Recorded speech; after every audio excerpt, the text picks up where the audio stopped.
What is up, the Lions fans? It's your boy Motor City Don P back once again. You already know when you see me in front of TV that one thing is for certain and three things are for sure. Number one, the Motor City Cats are indeed back at it. Excuse me. all up in my intro.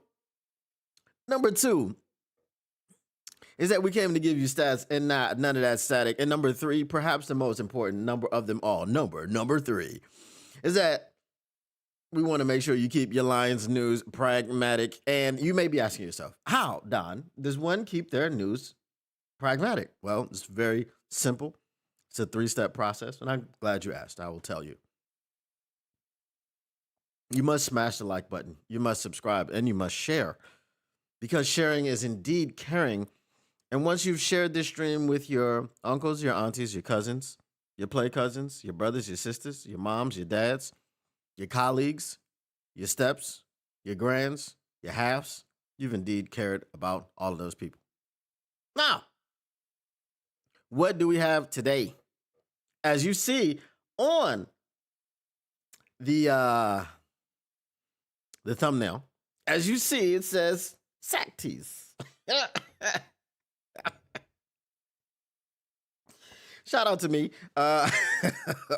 Shout out to me for the title, sack tees. Could this be the biggest clue about Za'Darius Smith's reunion with the Lions? I saw an article. It was from The Last Word on Sports, because who are they? Okay, when you start talking about things that happen within the Detroit Lions or within the Detroit sports organizations and the sphere of Detroit sports, you don't go outside of Detroit.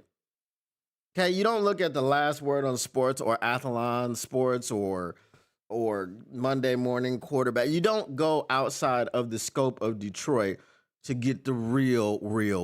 So who better than to talk about something that's going on within Detroit than Detroit natives like myself?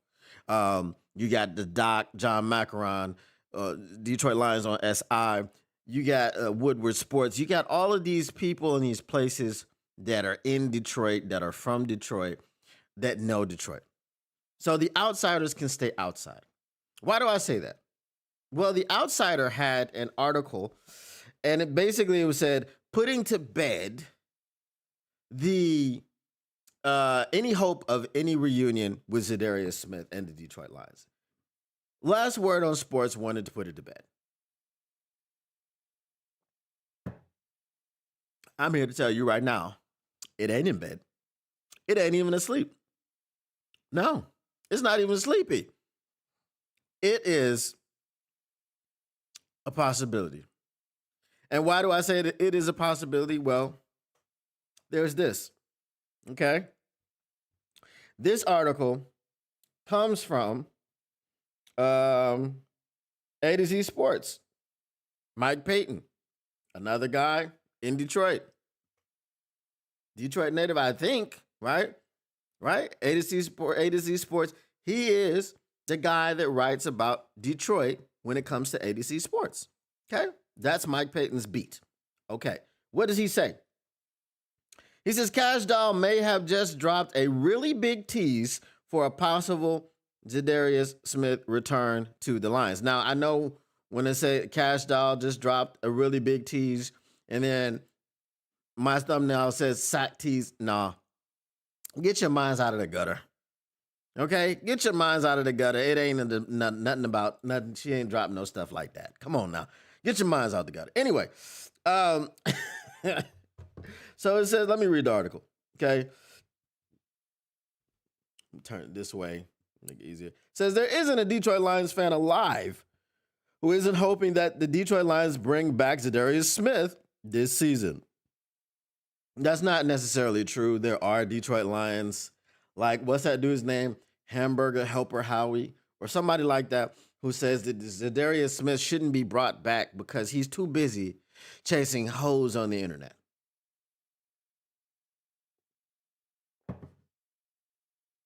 I don't know Cash Doll personally.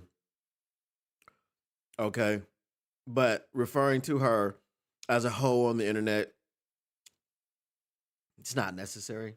What was the point of that, right? Um, what up, though, Taylor Made Media? What up, though, Tactical Sport? So that wasn't necessary. So anyway, Hamburger Howie, who probably won't be back because, I didn't agree with his take. Anyway, he's probably not looking forward to Za'Darius Smith coming back. He's probably the only one. No, there are a few. There are a few. I wear buffs. They wear Oakleys. You understand what I'm saying? There's a difference. I wear buffs. They wear Oakleys. Okay, so it says the most recent update we've got on this whole thing wasn't the best one. Lions GM Brad Holmes said the Lions had been in contact with him recently, and that the final roster spot, which was filled by Thomas Harper shortly after, was not for anyone specifically. He did, however, say that anything was possible. So I think it should be Lions GM Brad Holmes said the Lions hadn't been in contact, because he said he hadn't been in contact, not that he had been. On Monday, we got another nice little tease in a long line of teases on this subject when Smith's girlfriend and Detroit rapper Cash Doll wore the Lions' Za'Darius Smith jersey on stage for her latest performance. Okay. All right. We got that is a Za'Darius Smith jersey if you couldn't see it. It's big. And now that Broderick Martin has been cut, he don't even have to do nothing to get his jersey back, right? He don't have to pay no money, nothing. Doesn't have to make any negotiations. All right, let's see what's going on here. All right. She also posted this. Okay. Now, why is this man running on a treadmill? Hold on, let me see. Hold on.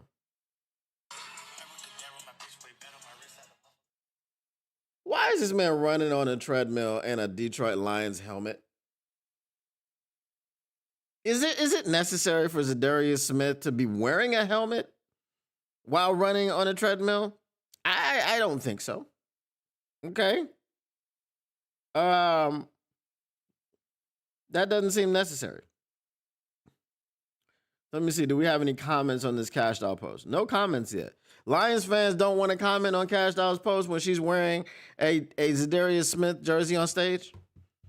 What y'all doing, Lions fans? Y'all sleeping? Y'all getting ready for the season?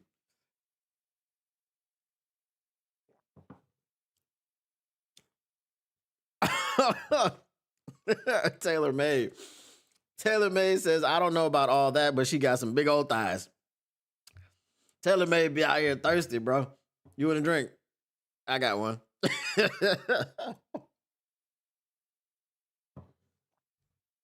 So let me know what y'all think in the chat. Do you think this is just a tease and a long line of teases? I know Tactical Sport doesn't believe that Za'Darius Smith is coming back. I just want to believe that Za'Darius Smith is coming back. Okay, there's a look. You tell me, I'm going to give you a list of things. Okay? Sipping on a red stripe already. I'm going to give you a list of things that should you believe Za'Darius Smith is coming back or should you believe in this? Okay? Y'all ready? We're going to play a game. All right. Help me out, chat. People believe in Santa Claus or should people believe in Za'Darius Smith coming back to the Detroit Lions? People want to believe in the Easter Bunny or should people believe that Za'Darius Smith is coming back to the Detroit Lions? People want to believe in monsters and ghosts or should people believe that Za'Darius Smith is coming back from the Detroit Lions? People want to believe in the boogeyman. Or should people believe that Za'Darius Smith is coming back to the Detroit Lions? People want to believe in Bigfoot.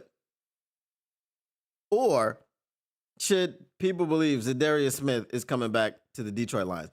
People want to believe in aliens. Or should people believe that Za'Darius Smith is coming back to the Detroit Lions? And finally, people want to believe Marcus Davenport is going to be healthy for an entire season. But they should believe Za'Darius Smith is coming back to the Detroit Lions. And I say all that to say this. If you can believe in Santa Claus, the Easter Bunny, monsters, ghosts, Bigfoot or Sasquatch, the boogeyman, or the health of Marcus Davenport, you should believe that Za'Darius Smith is coming back to the Detroit Lions. J-Mo is a superhuman. Facts. Facts, Mr. Detroit City. You don't get no argument here. All right. What up, though, Mr. Detroit City? What up, though, Ron Winarski?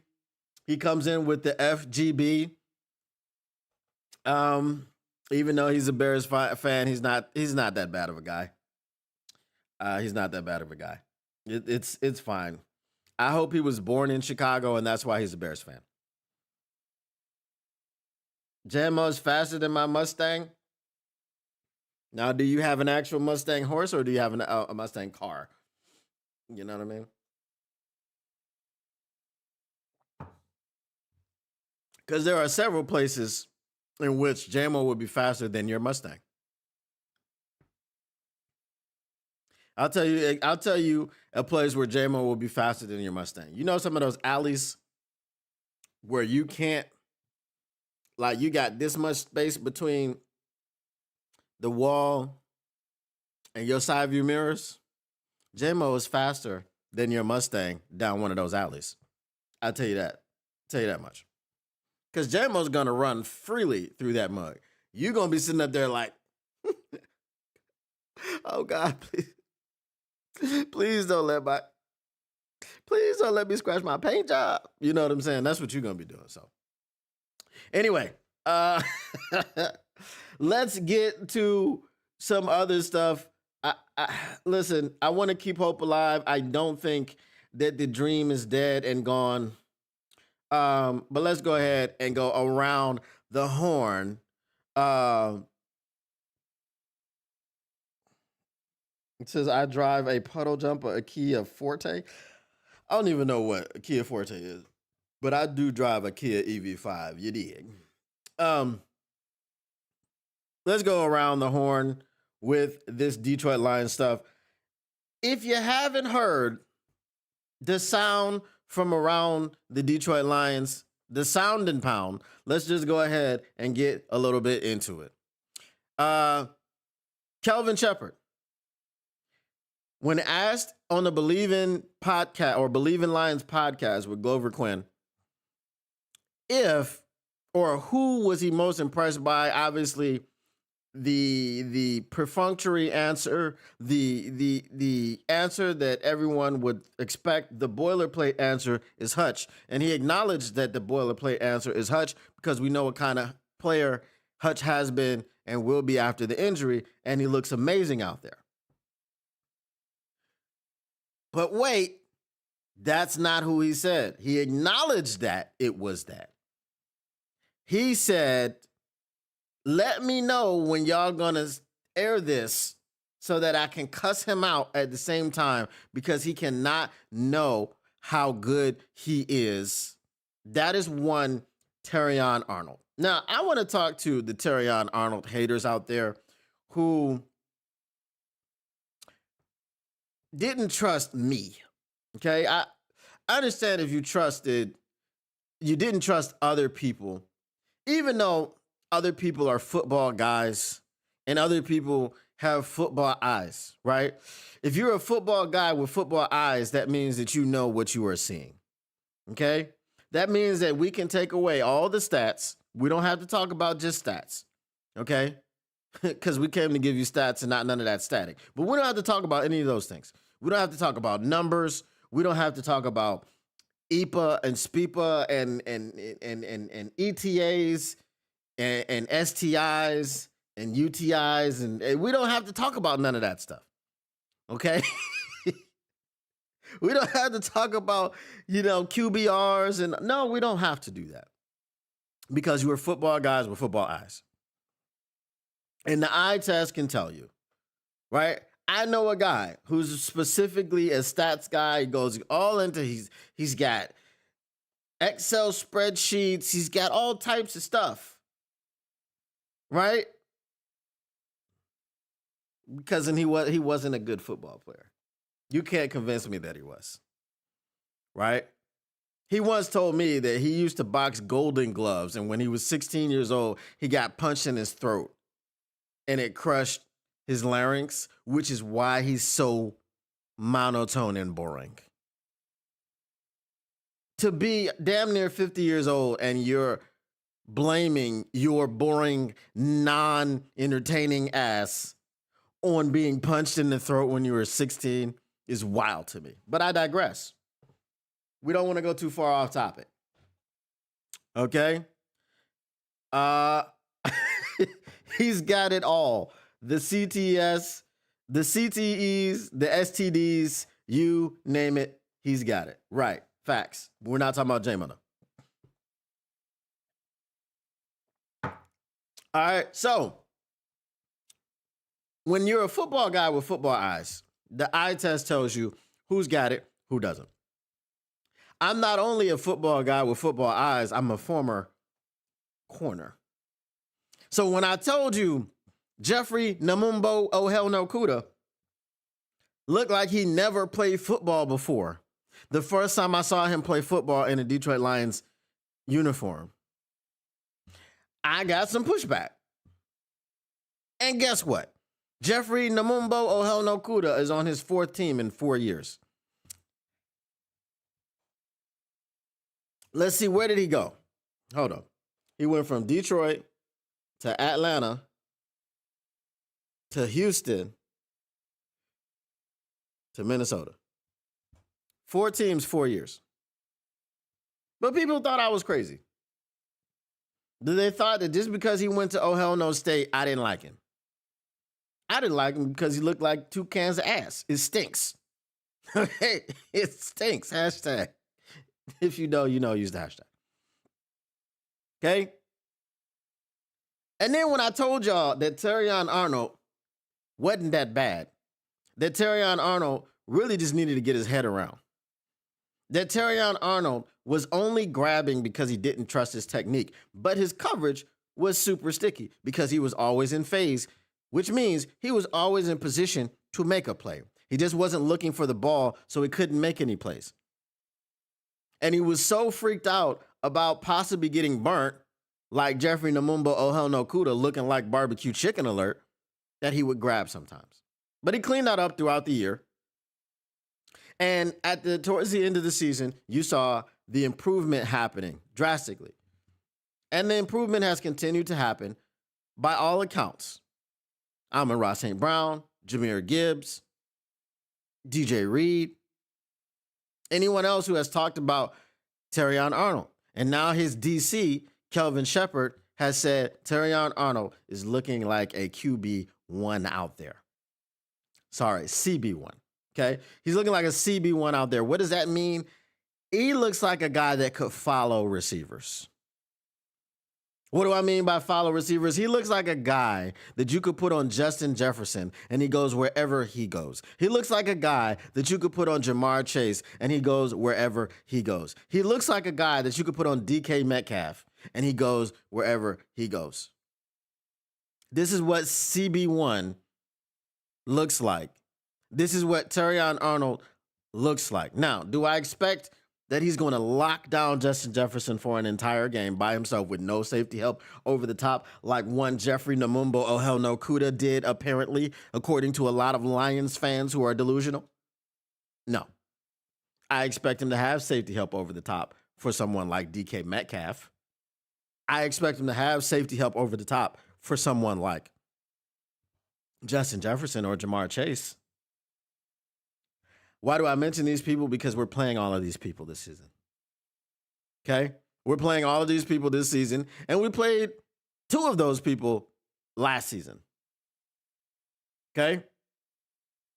Terrion Arnold did have to go against DK Metcalf, and he said he's the only person I've ever seen growl on the field. Okay? While he's blocking, apparently he growls. Okay? But Terrion Arnold is going to be fine. Terrion Arnold was drafted by a person who calls himself a cornerback snob, a DB snob, in Brad Holmes. If you don't believe that Brad Holmes is a DB snob, he got Kirby Joseph in the third round, who has more interceptions than Ed Reed through his first 3 seasons. He drafted Brian Branch in the second round, who a lot of people would say, I'll put Kyle Hamilton over him as a safety, but nobody else.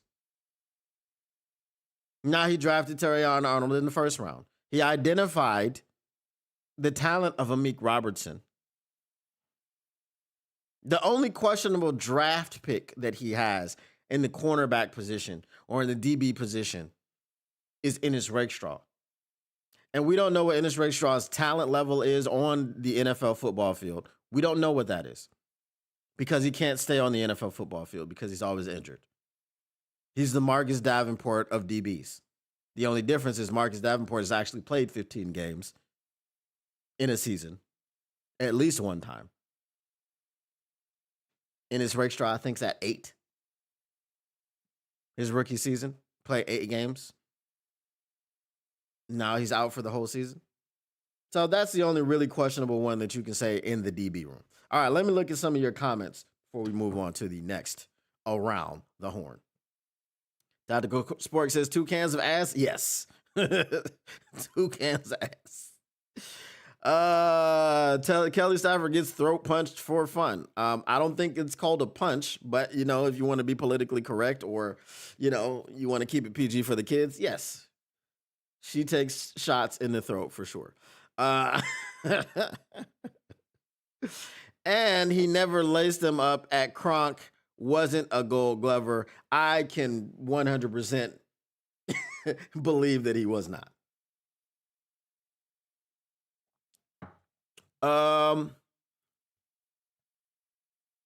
What up, the Wavy Gang podcast?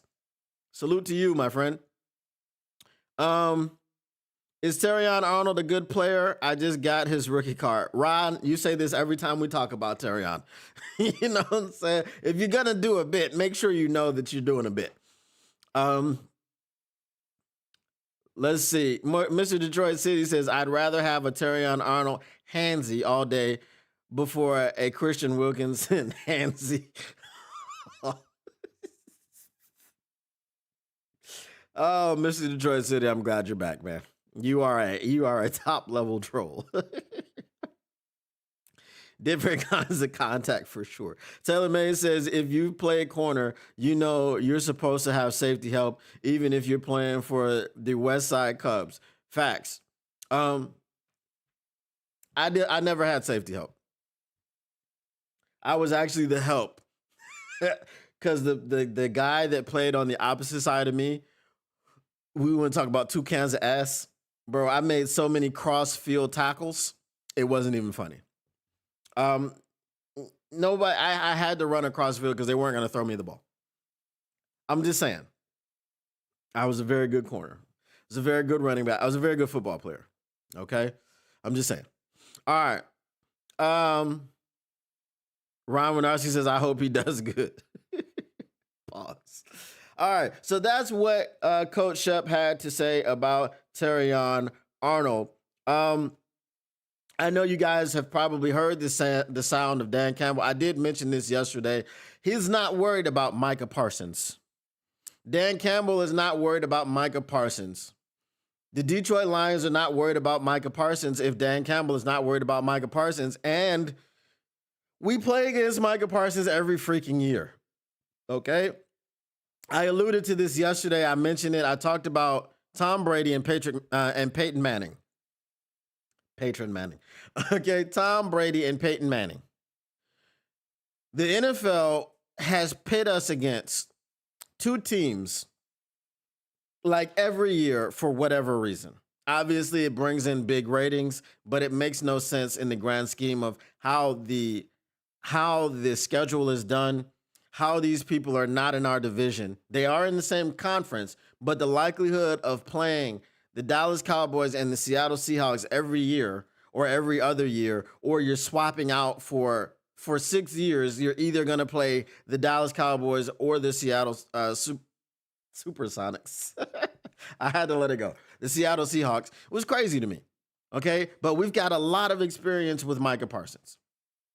Okay. And this Micah Parsons back thing, again, as I did mention yesterday, okay, is picking up steam. Will he play week 1? Probably. Probably sparingly. If you are taking injections for a bad back, you are probably not going to play 100% of the snaps that you would play if you did not have to take injections for a bad back. That just seems to be common sense to me, especially since you're going to be clanging and banging. You're going to be clanging and banging, okay, with Penei Sewell. You're going to be clanging and banging with Taylor Decker. You're going to be clanging and banging with Big Tate Ratledge, okay, who Dan Campbell said is not coming off the field. Okay? Dan Campbell said Tate Ratledge knows what it is. He's not coming off of the field. All right? So you're going to be clanging and banging. With them dudes, I don't think that you want to clang and bang. With Penei Sewell, Taylor Decker, Tate Ratledge, hell, even Christian Mahogany's dirtbag self. I don't think you want to clang and bang with them dudes for 60 plays. That's 60 snaps.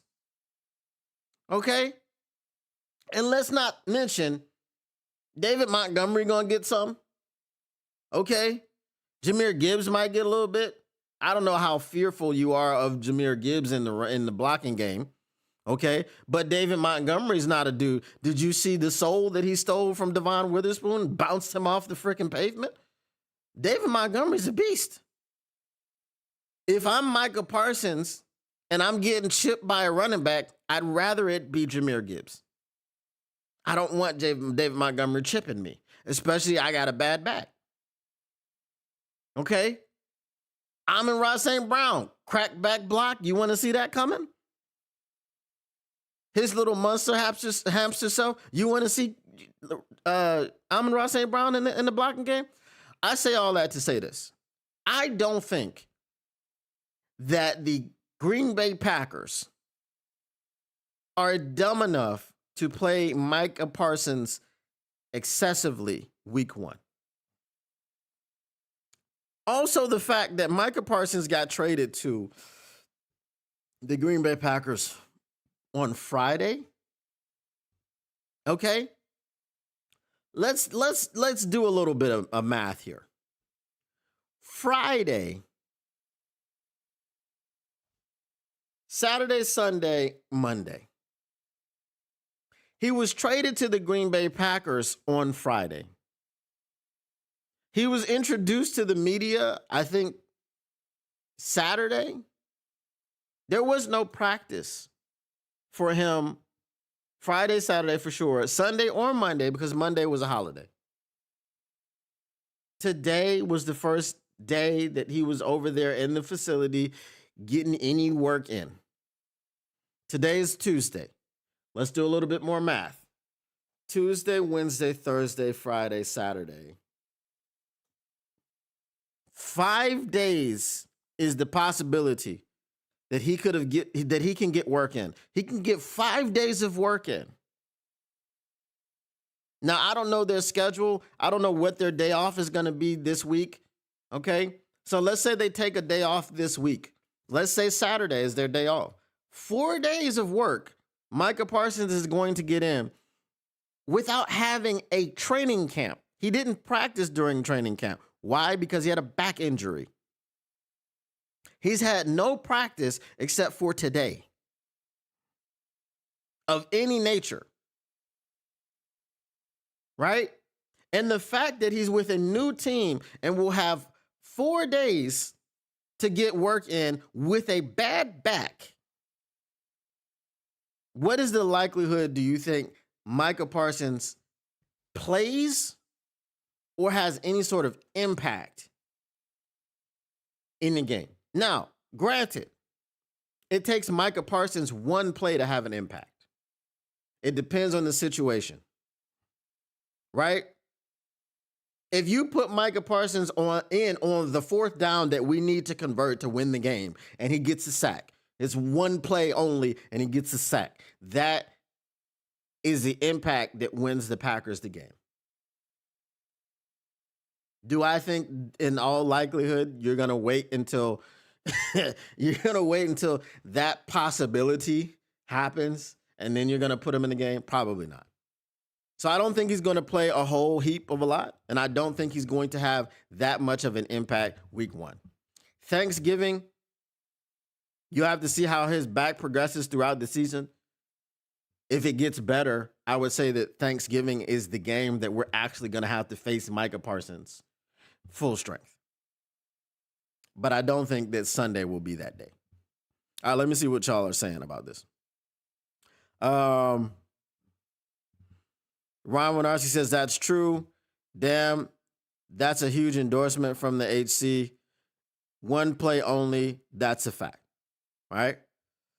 Okay. But again, I don't think Micah Parsons is going to be doing a whole lot of anything week 1. I don't even.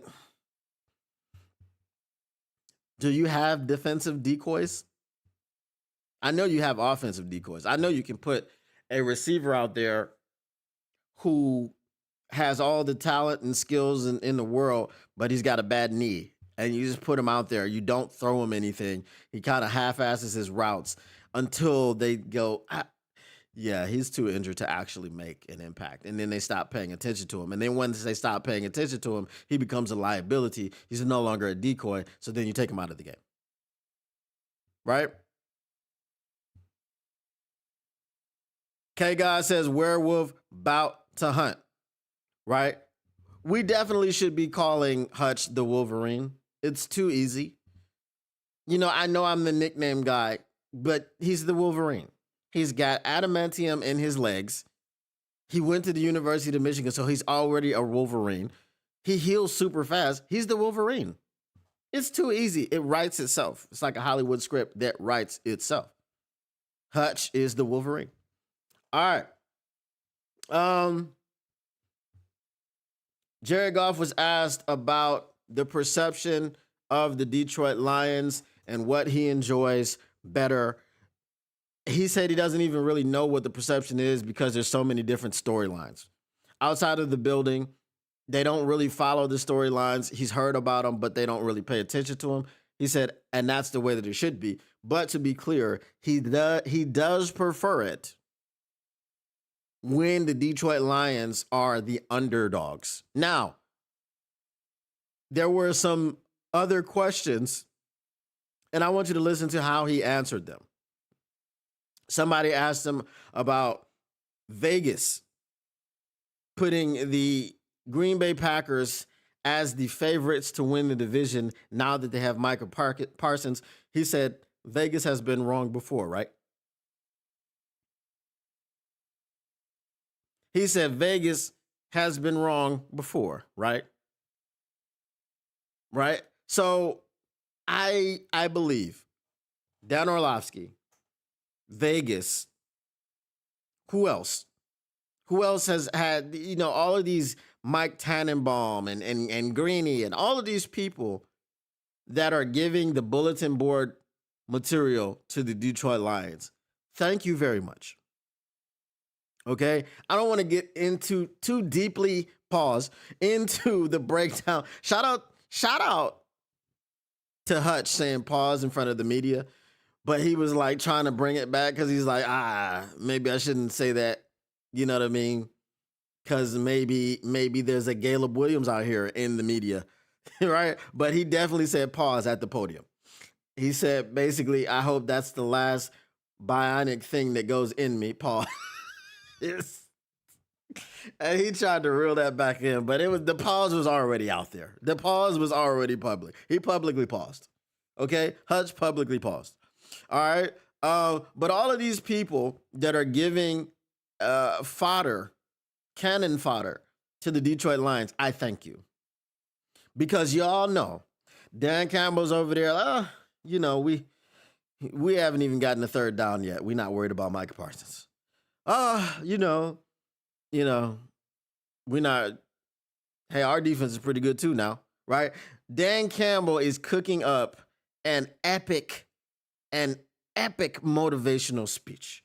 Dan Campbell talking about how much they love playing at Lambeau Field and on the eighth day, God created Lambeau Field and all these things. Dan Campbell is going to have those boys shaking the visiting locker room at Lambeau Field. The Green Bay Packers players are going to be like, what the hell is that? What is going on? Is there an earthquake in the stadium?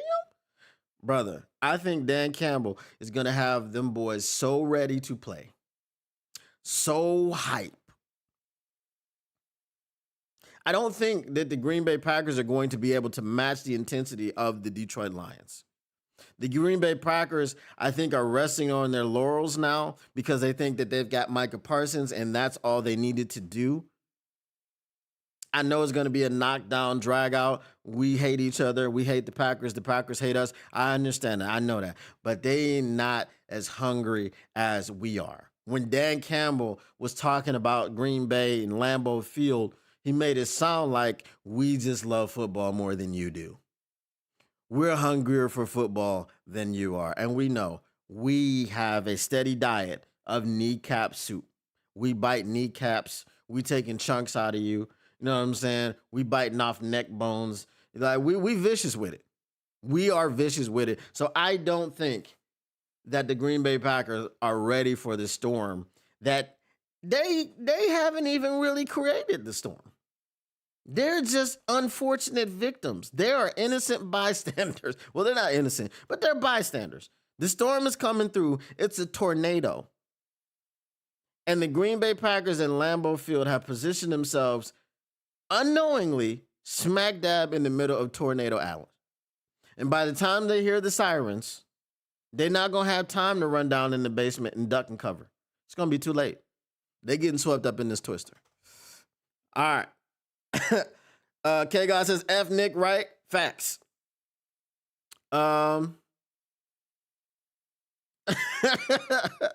Tactical Sport says, hey, why are we talking about Micah? Huh? I don't give a piss about nothing but the pride. Talking about some Micah Parsons. We are here talking about Micah Parsons. Who's Micah Parsons? Micah Parsons, let me tell you what. You think Micah Parsons is a Hall of Fame player, do you? Well, look, he can take his 12 sacks per year and shove it. Okay? He can take his Micah Parsons centric game plans and shove it. We don't got a game plan against Micah Parsons. Micah Parsons ain't never been any good at any time, anywhere, in any point of his football career. Let me tell you something. I don't even know how Micah Parsons got into the NFL. I'll tell you that much, brother. Okay, go sit down. If you're that fan, go sit down. Okay? Go sit down in the corner and we'll tell you when we're done. Okay? Don't be that guy. All right. K-God, people act like he's Reggie White. He's not Reggie White, but he is good. I will tell you that. Ron Darcy says maybe because the media said the Lions and Bears should fear him. The Bears should fear him. Okay? Y'all should fear everybody until further notice. Okay? Until y'all figure out what's going on with Caleb over there, y'all need to fear everybody until further notice. I'm just saying. The Bears, media are like crackheads looking for their next rock. Facts. And Michael Parsons got traded. Y'all heard about that? Y'all heard Michael Parsons got traded. Listen, we need to talk about this, and we need to make sure he's number one. Yeah, we can't get the Lions nothing. Telemay says, I wouldn't sleep on Matt LaFleur either. He's going to be coaching the hell out of Jordan Love this week. Listen, so Telemay, you weren't here yesterday. All right, let's Caleb, yes. Y'all didn't catch that yesterday. That's my new name for him. You weren't here yesterday. Okay. Dak Prescott, when asked about who did they get? Kenny, why can't I'm forgetting his name? Frick. Anyway, when asked about him, Dak Prescott said, "We're getting a true leader and a real man." Micah Parsons had people within the Cowboys organization, and I mean people within the locker room, and by people within the locker room, I mean players, saying that he was egotistical and self-centered. The Micah Parsons podcast drove a wedge between Micah Parsons and his teammates. When Micah Parsons is on his podcast talking about, well, if Dak got paid, I know I'm getting paid because I'm a better player at my position than Dak is. Now, he didn't say it in so many words, but you knew what he was saying. Okay? Dak heard that. Dak said, as a quarterback, the CEO of the locker room, the face of the franchise, as a quarterback, he said, with Kenny, yes, I mean Dakota Rain Prescott. What is this man's name? Who did they trade for? Who he play for? with Kenny coming in, he is a true leader and a real man. Those were not words that accidentally came out of his mouth. Those are words that he thinks and feels, and he's echoing the sentiment of other players in the locker room. He also said that he was relieved that a resolution came.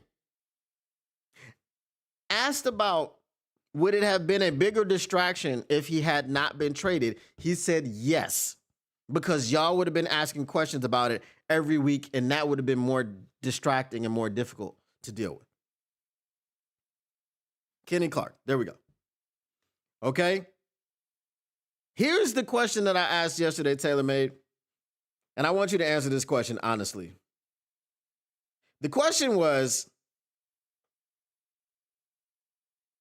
the E is silent. The question was, is Matt LaFleur an alpha male? I'll help you out. When you talk about leaders of men, I put Matt LaFleur slightly above Mike McDaniel. Does anybody disagree with me? Matt LaFleur is slightly above Mike McDaniel. We have made Matt LaFleur cry at the post-game press conference.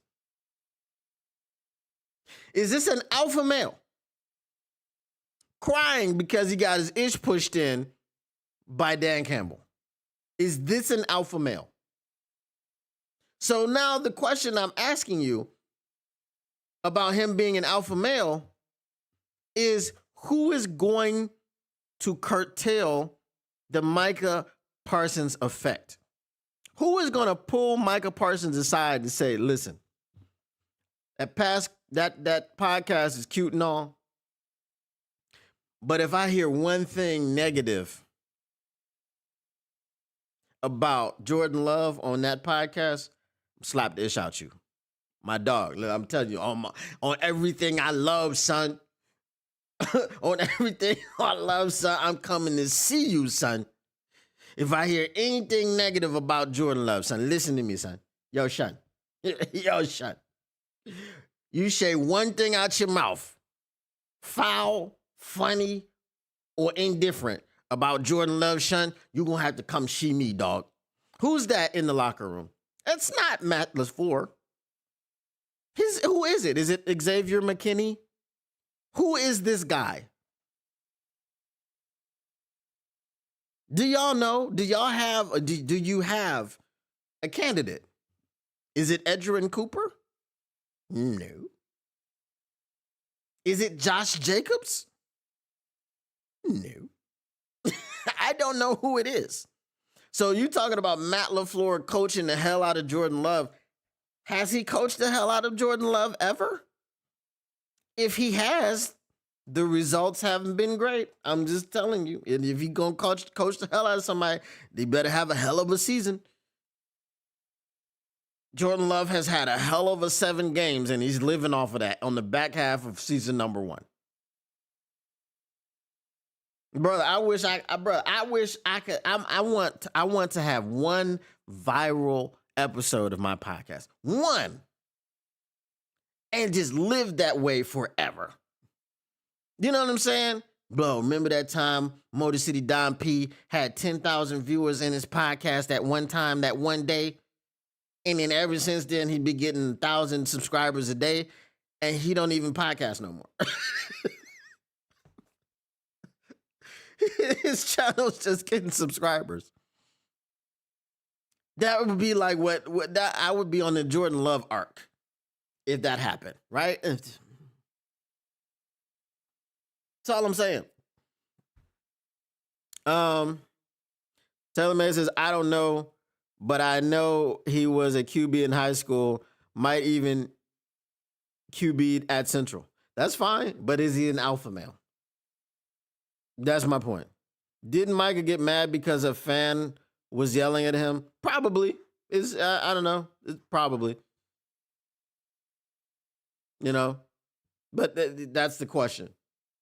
So through the back, so Micah Parsons, you don't get as good at football as Micah Parsons is without caring about football.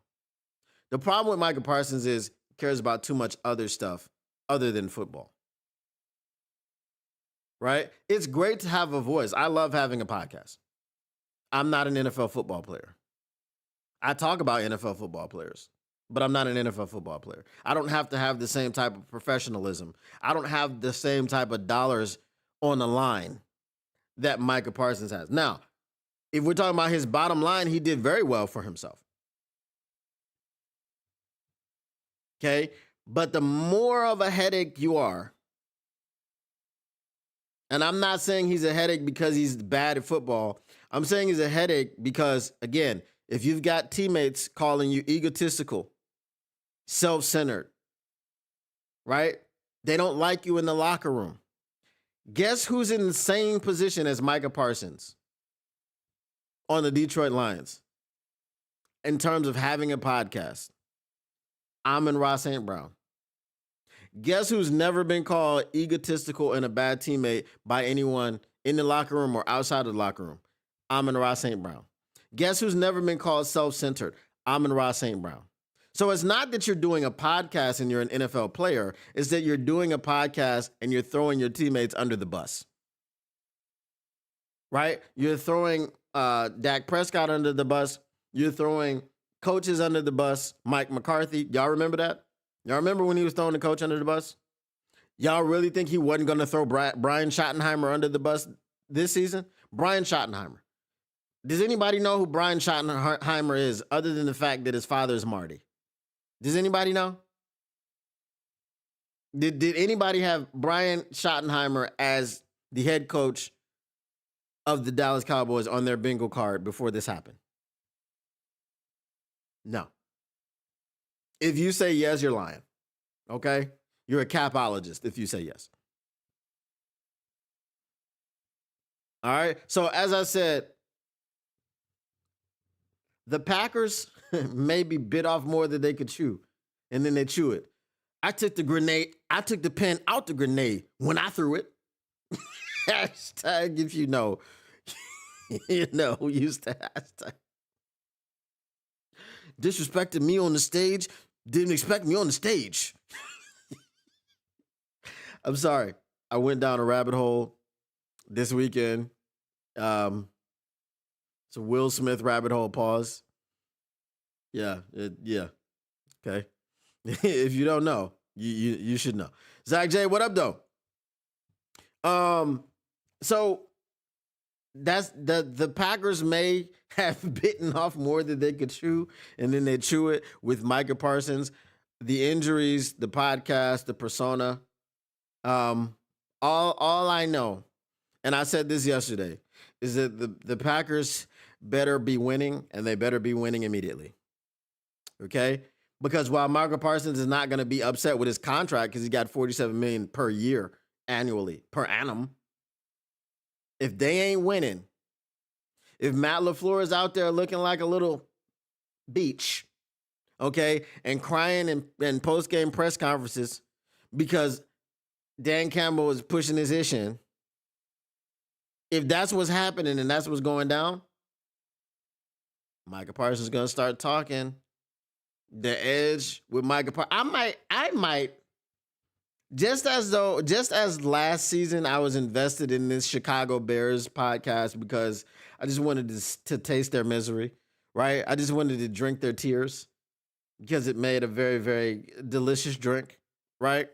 I may start watching The Edge with Micah Parsons to see what he's got to say, especially if they're not winning. I want to see what he's going to say after a loss. Because here's the thing. In Dallas, the biggest ticket in town after a game was Jerry Jones. But when Micah Parsons started talking in front of that microphone on his own podcast, that was either a bigger ticket or the second biggest ticket. There's nothing in Green Bay. There's nothing there. There's nothing to do. There's nothing to see. And the only thing to eat is cheese. That's the only, did y'all know that? Did y'all know that cheese is the only source of nourishment in Green Bay? They don't have regular food. They don't have like milk and cereal. Okay, let me stop. But listen, cheese, that's all they got. Okay? They don't have an owner. I don't understand the hierarchy. I don't understand how they've functioned. Y'all might need to start looking into the NFL as to how the Green Bay Packers have functioned. They don't have an owner. They don't have. Where'd they get the stadium from?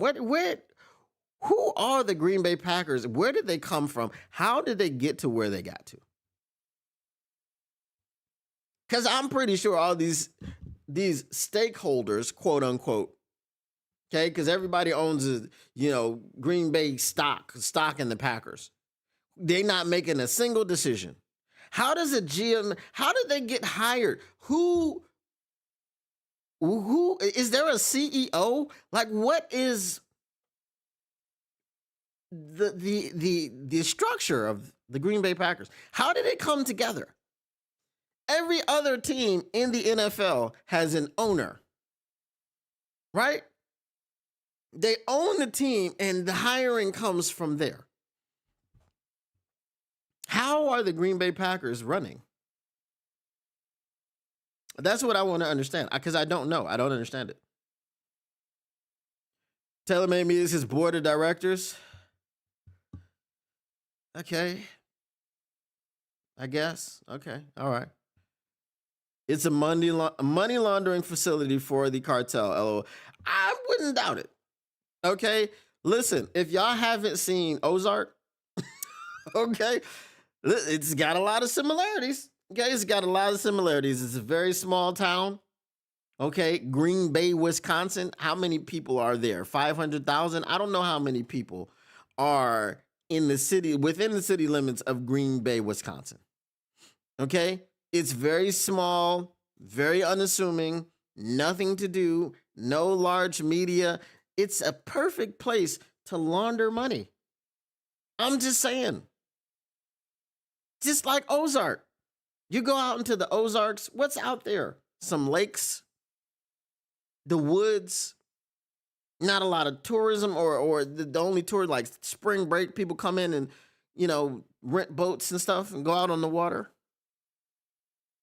It's the perfect place for the cartel to send money to launder, to set up a laundering organization in the Ozarks. Zach J, I'm glad you brought that up because now we really need to look into it. We really need to look into it. Look, the NFL salary cap continues to go up every single year. Don't y'all think the cartel has something to do with that? I mean, you can't really believe this is just all clean money. Okay, you can't really believe that it's just TV money, huh? It's TV money, really? Right? Amazon. Where did Jeff Bezos get his money from? Did he not do anything? How did Amazon get started? How did this man have the capital to start Amazon if he did not do business specifically and exclusively with the cartel? Listen, the cartel is the answer to every question. They have all of the money. They have all of the money. And so because they have so much dirty money, they need to clean it everywhere. You think they're not cleaning it in Green Bay? If you go dig up Lambeau Field right now, you think you won't find just tons of money underneath it? Why do you think they call it the frozen tundra? Because it's so packed full of money underneath that it's just like really, really, really a hard surface. And because it's so cold, they get away with it because people think, oh, this is just frozen ground. No, you are playing on stacks and stacks and stacks of money. Think about it now. Think about it. Motown Sports and Travel, what up, though?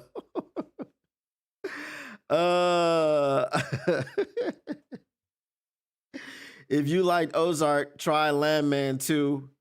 I heard Jerry Jones was in Landman. Packers fans are obnoxious. FGB. This is facts.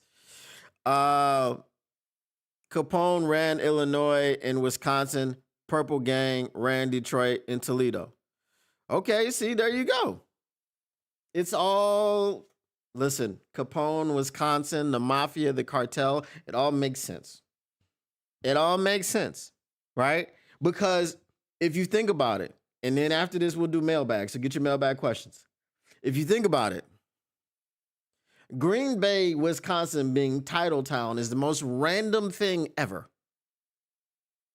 It is the most random thing ever. No one would have ever heard of Green Bay, Wisconsin, unless they lived in Wisconsin, and then it's very possible for you not to have heard of Green Bay, Wisconsin if you lived in Wisconsin. There are places in Michigan that I've never heard of.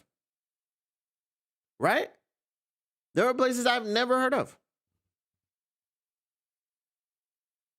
So where, when, and why, and how would you hear about Green Bay, Wisconsin? Because they send cheese to places? I think we really need to look into this cartel angle. We really do. All right. All right. Mailbag. What you gonna do? What you gonna do when we reading you? Mailbag. Snick, mailbag. Get your mailbag questions in. Get them in. Bask in it. All right, let's go. What y'all got for the mailbag? Let me know so we can go ahead and get it done.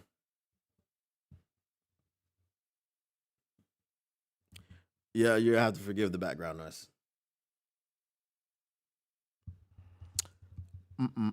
Taylor Made Media says mailbag. How do you stop Josh Jacobs in week 1 the same way we stop him all the time? We've got a healthy defense. Listen, where is he running? Okay. So the only person that we've got a question about on that defensive line is Tyleik Williams. How is he going to hold up as a rookie? But around Tyleik Williams, right next to him, he has DJ Reader. And on the other side of him, he has Aiden Hutchinson. Okay? And all the way on the other side, on the outside, he has Marcus Davenport. Now, how many plays or series will he have Marcus Davenport next to him for? Or on the other side? I don't know. Okay?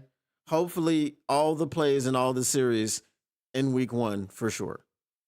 Okay? We got to get play by play, series by series, game by game, week by week. We got it. That's how we got to go with Marcus Davenport. We can't go any other way. All right. Zach J, mailbag. Who gets the next extension from us? Hutch. Got to be Hutch. Micah Parsons got $47 million per year. It's got to be Hutch.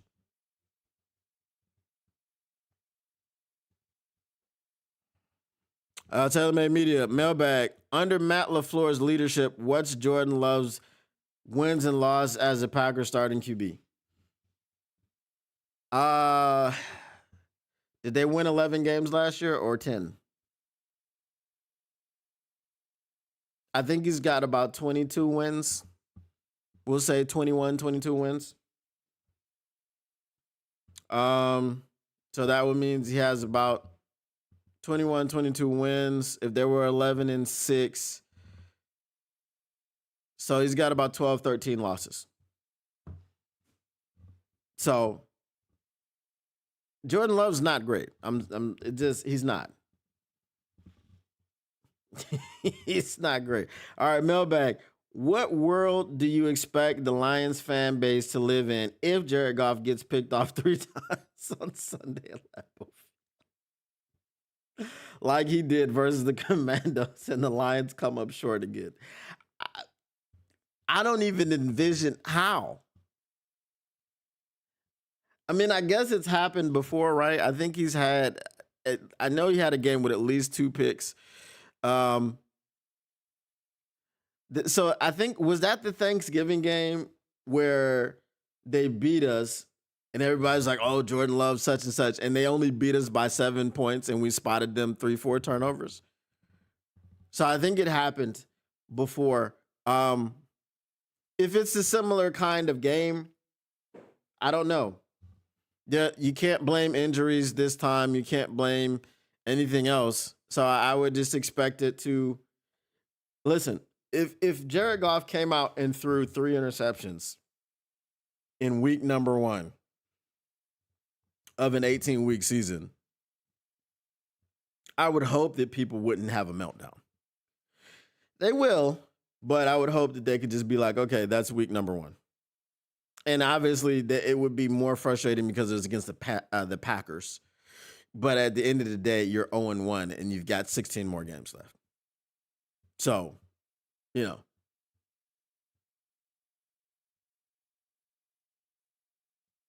How the offer he can't refuse, SMTH, LOL.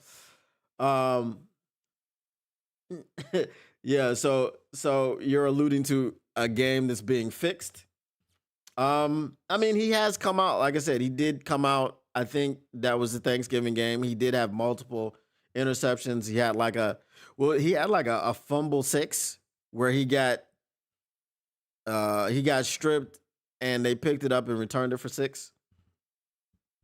Mailbag. During Brad Holmes' tenure, if you could change only one move he made, what move would that be? Ooh,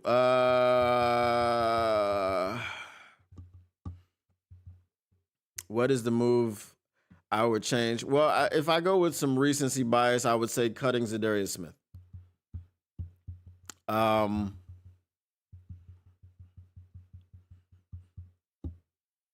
Yeah, because he hasn't signed yet, I would say cutting Za'Darius Smith is the one that I would change. All right, we'll take a couple more mailbag questions if you got them. If not, we'll sign on off.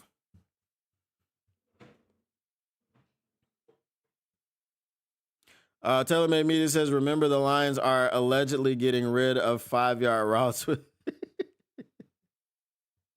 Nobody's getting rid of 5-yard routes. Nobody's getting rid of the intermediate pass and the short pass game. I think, if anything, we're opening up the pass game. And we're adding more 5-yard routes. We're adding more 10-yard routes. And we're adding plenty more 20-yard and more routes. So I think that the game is going to be opened up a lot more, and we'll see what happens. But the offense is the offense. It's going to be the offense. Mailbag, what role did Tim Patrick being 44 play in this trade? I don't think maybe his age played a factor in his performance and his inability to get and stay healthy during training camp, which led to him being traded. I don't think if he comes out there and has a good training camp that he gets traded. I just don't think he beat out Tesla They're also excited about Jackson Flax and Waxon Meeks. Um, per Scotty Montgomery, he said he's ascending and his time will come. So I think they just had a lot of young receivers that they were excited about. Some reason they're excited about Dominic Lovett. Gotta love it. Let's hope that he does something in the receiving game at some point. I mean, special teams, he's an option. But yeah, I think that's all part of it. Define facts. Things that are not negotiable. things things that can't be debated are facts. The sun is hot is a fact. You cannot debate that. All right. All right. We're gonna go ahead and shut it down. Appreciate you guys once again for coming through and hanging out for a drink and conversation. Uh, we will see you guys tomorrow. Once again, the Motor City Cats are indeed back at it. We came to give you stats, not none of that static. Whatever you do, make sure you keep your Lions news pragmatic. And we are out. Peace.